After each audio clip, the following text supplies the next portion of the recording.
Hold the mask with the outer layer out and pleats folding down. The outer layer is usually colored and should be away from your face when donned. Pull to open the pleats. Press the metal nose piece to the bridge of your nose to shape the mask to your face. Fasten the top tie at the crown of your head and the bottom tie behind your neck. Press the nose piece to your face one more time to ensure a secure fit.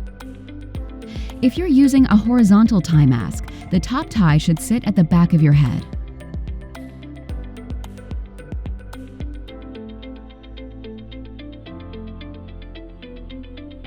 When you are ready to remove your mask, make sure your hands are clean, and release the mask by breaking or untying the bottom ties followed by the top ties. Avoid touching other parts of the mask to prevent contamination, and discard appropriately.